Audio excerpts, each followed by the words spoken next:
hoje 20 anos e garante ter conseguido dar a volta às situações negativas que viveu. Foi vítima de bullying e é hoje o nosso convidado. Olá, Pedro, como estás? Olá, muito boa tarde. Bem-vindo. Pedro, vou pedir que tu, para já, nos ajudes a perceber o que é que aconteceu, porque tu viveste em Angola até aos... 10 anos. Até aos 10 anos. E aos 10 anos vieste para Portugal. Sim. O que é que se passou quando cá chegaste? Conta-me lá. Quando chegaste à escola aqui em Portugal? Foi a fase de adaptação de diferentes países. Chegamos cá um bocado mais complicado. Cheguei cá e em plena reunião de início das aulas tínhamos que dar a nossa apresentação e falar de onde é que nós viemos e então eu tive que referir no facto de ter vindo de Angola. De Angola. E a partir daí os meus colegas terem ficado a saber dessa minha... tinha vindo daí. Depois daí, tudo normal, até começou o primeiro dia e aí já começou os primeiros comentários racistas de ter vindo de lá.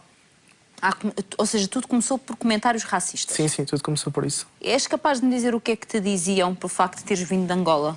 Independentemente de ter uma cor branca, chamavam-me de preto, às vezes são nomes mais ofensivos, mas também a ver com isso, que implicavam mesmo o racismo. Foi por onde mesmo tudo começou, foi por causa disso. E o que é que tu fizeste? Quer dizer, imagino que deves ter sido apanhado de surpresa, até porque vinhas de uma escola onde estavas perfeitamente integrado. Exatamente. Chegas aqui e és recebido desta maneira. Quais foram as tuas primeiras reações? Fiquei assim um bocado com medo e assustado e a entender o porquê de estarem a fazer isso, visto que eu era uma pessoa completamente normal, apesar de ter vindo de lá, puseram-me logo de parte derivado a esse motivo. E o único motivo que eu encontrei para isso foi mesmo ter vindo de lá. Mas isso acontecia, Pedro, com a turma inteira ou era ali uns quantos... Não, era apenas alguns elementos. Alguns elementos. Alguns elementos. E esses elementos, no fundo, começavam-te a chamar nomes à frente de toda a gente? Era uma situação mesmo para te humilhar ou só quando te apanhavam assim à parte? Sim, por vezes era exposta, como por vezes também era sozinho. Sozinho com eles. Dependia das ocasiões, dependia das aulas também nós estávamos, alguns professores mais atentos, alguns não. Tudo dependia disso. Então, mas o que me estás a dizer é que primeiro eram estas agressões psicológicas, vamos dizer, verbais, e ficaram por aqui? Não, foram sempre agravando. Depois dos comentários racistas começaram mais alguns nomes a ver comigo mesmo, palavrões, em que insultavam não só a mim, mas com a minha família. E até que depois disso tudo começaram as agressões mesmo físicas. Como assim? De pontapés, murros, chapadas, era tudo. E isso era quando lhes dava na cabeça? Sem motivo. Não tinham motivo para nada. Que não tem motivo, eu calculo que não tivessem motivo, mas isso era do nada? De nada. Portanto, quando chegavas à escola, cada dia que chegavas à escola não sabias o que ias encontrar? Não, cada dia ao acordar era uma dúvida, uma incerteza de como é que o dia iria ser. Como é que as coisas iriam correr na escola, se tudo voltaria a ser como todos os dias passados e se ia continuar a ser sempre esta rotina. E era. Era o que sempre é. Não era todos os dias, mas todas as semanas. Era sempre isto. Como é que o Pedro saiu daqui? Vamos saber daqui a um minuto. –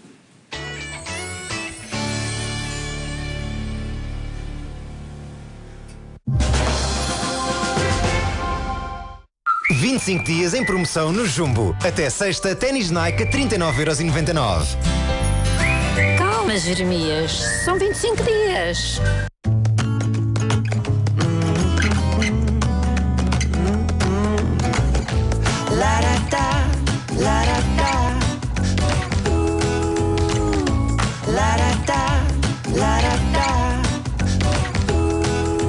Ketchup tão cheio de tomate Heinz que dá vida aos seus pratos. Para aliviar as dores nas costas, não há como calor. Thermacare liberta um calor constante que relaxa os músculos e alivia a dor. Thermacare, para o alívio prolongado da dor. Está a ver uma coisa que faz todos os dias, dia após dia. Ora então, pare. Comece a reparar com o novo Colgate Total Reparação Diária. Ajuda a reparar os danos diários nos seus dentes e gengivas. Basta trocar de dentífrico. Agora escovar também é reparar. Novo Colgate Total Reparação Diária para uma boca mais saudável dia após dia. E regressamos então à conversa com o Pedro. Pedro, estavas-me tu a dizer que isto foi num crescendo, ou seja, as agressões verbais foram sendo cada vez maiores, depois introduziram as agressões físicas e depois cada dia era uma caixa de surpresas. Tu nunca sabias o que é que ias encontrar. Bom, isto foi até que ponto? Porque eu não sei como é que tu lidavas com isto. Da forma que eu resolvi lidar com a situação não foi a mais correta, tenho plena noção disso, mas foi o isolamento. Isolamento de qualquer membro da escola. Eu não tinha amigos, não tinha com quem passar o intervalo, não tinha um amigo que eu pudesse ligar e falar com ele e desabafar daquilo que estava a acontecer. Nunca tive apoio psicológico, de nada. E também escondi aos meus pais, porque... Os teus pais não faziam ideia? Não. Nunca souberam durante 4 anos. E assim foi durante esses 4 anos, que foi do 5º ao 8º. Foi o pior erro que eu fiz, foi ter escondido a toda a gente. E então isolei-me mesmo de todos, inclusive de colegas meus e amigos que se tentavam aproximar de mim, mas eu rejeitava. Porquê? Porque desconfiava de qualquer pessoa. Tinha muito medo. E também para protegê-los, porque eles, ao darem-se comigo, também tinha medo que as agressões também pudessem vir para eles. Exatamente. Então eu também tive de alguma forma de protegê-los e foi essa a forma que eu encontrei de me refugiar sozinho. Ou seja, tu passaste 4 anos sozinho. 4 anos sozinho. Oh Pedro, 4 anos sozinho e sem partilhar isto com ninguém. Exatamente. Desculpa, como é que se vive assim? Numa idade, se um adulto não sabe como fazê-lo, imagina tu, um adolescente, quer dizer... Como é que tu lidavas com isto? Guardava tudo para mim e eu escrevia. Eu gostava muito de escrever e eu escrevia muito das situações que se estavam a passar. E então era esse o modo que eu tinha de deitar as coisas cá para fora, era escrevendo. Fazias da escrita a tua terapia? Fazia. E lá contava tudo. A folha e o papel foram os meus principais confidentes durante estes 4 anos. Mas na escola ninguém se apercebia, desculpa, nem professores, nem educadores, nem auxiliares, ninguém via? As agressões verbais são mais fáceis de esconder, exatamente. Podem ocorrer em qualquer momento. Sim. As agressões físicas, durante esse tempo da escola, eu ia para os locais onde não havia ninguém. Por não haver ninguém lá, sentia-me protegido e pensava que ninguém lá me iria encontrar. Então ia para os sítios onde menos pessoas tinham. E por vezes era bom, mas outras vezes não. Quanto mais sozinho nós estamos, também por vezes é pior. Ninguém via. Mas foi a única forma de encontrar, de eu me sentir protegido lá. E lá não estava mesmo ninguém, eram lá que eram mais fáceis as agressões físicas. Mas depois acontece uma agressão que te cortam o lábio, isso já foi no 8º ano? Foi no 8º ano, que foi uma agressão que à saída da sala de aula, eu tinha sido um dos últimos, porque a professora tinha pedido para falar comigo, porque ela tinha visto umas pisaduras no meu braço e eu até essas marcas eu escondia. Tinha que dizer que tinha caído ou que me tinha aleijado, eu não contava. Eles se calhar pensaram que eu tinha contado a verdade à professora e cheguei cá fora, ainda levei a dobrar.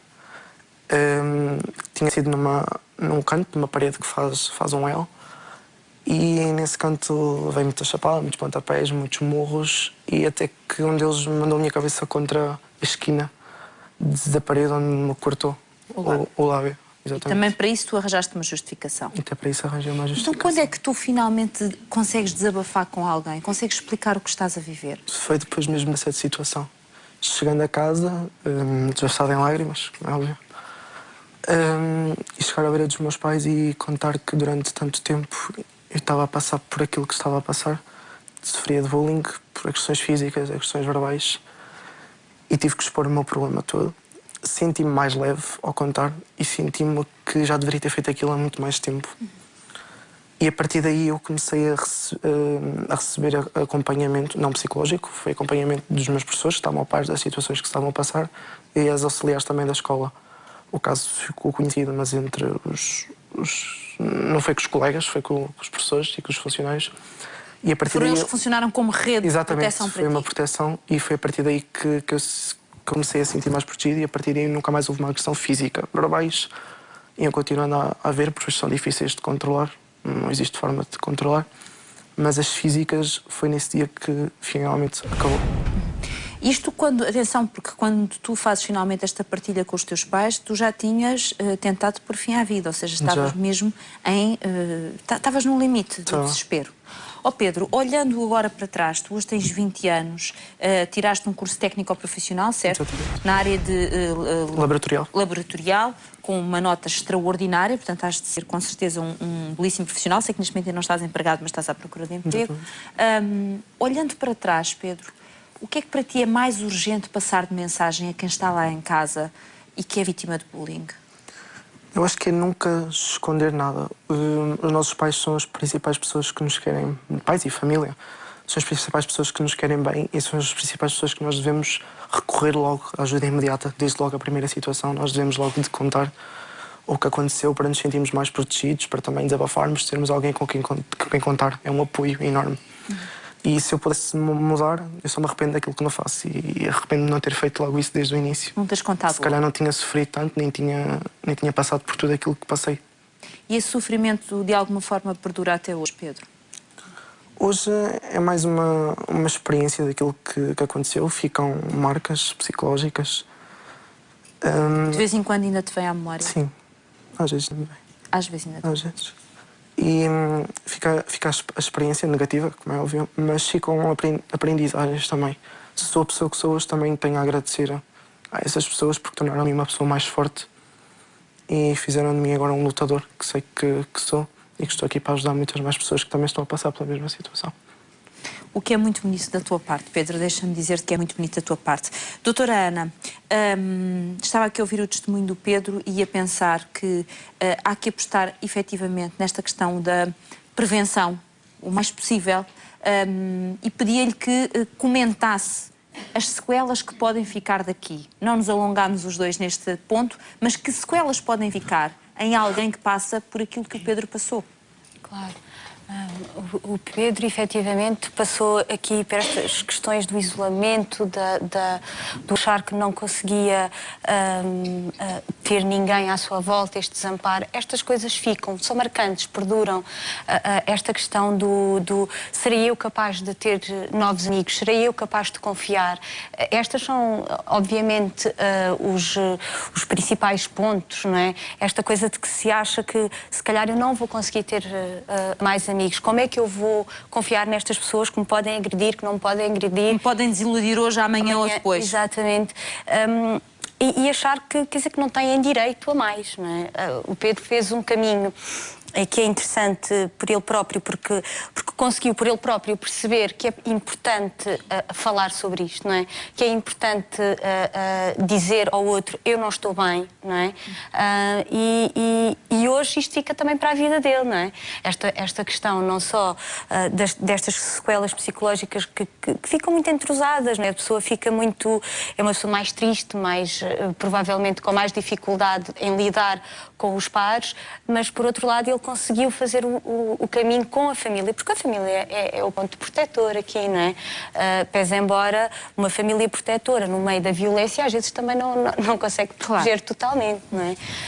E estas sequelas passam muito por isto, não é? Por achar que não vai confiar tão bem no próximo, e que não tem direito sequer, porque isto estamos a falar de violência que baixa a autoestima, não é? Portanto, se estas pessoas à partida já não gostam tanto delas, e eu acredito que o Pedro tenha passado por se questionar durante estes 4 anos, não é?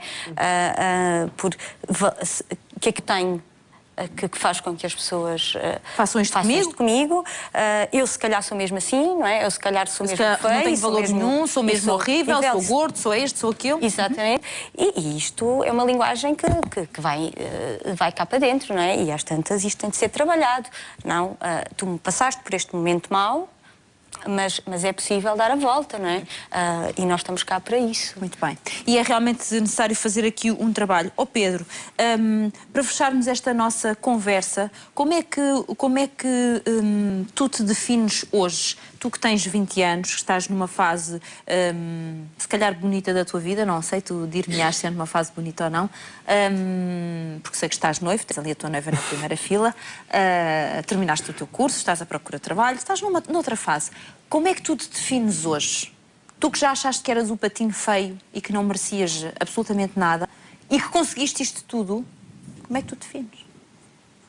Acho que sou um guerreiro por tudo aquilo que passei e corajoso acima de tudo. Consigo lutar pelos meus objetivos, não desisto com tanta facilidade das coisas. Acima de tudo a vida é isso, é lutarmos por aquilo que nós queremos e eu sou quem sou e tenho orgulho nisso, como sempre tive, mesmo durante enquanto aquilo que passava.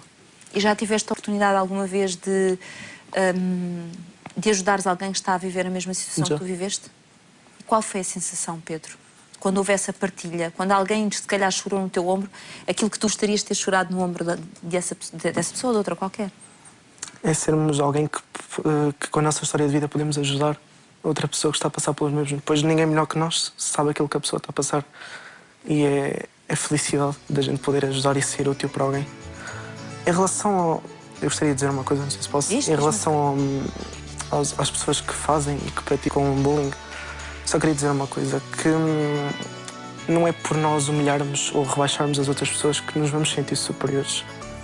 Só isso. E chega, não é? E chega. Pedro, gostei muito de te receber.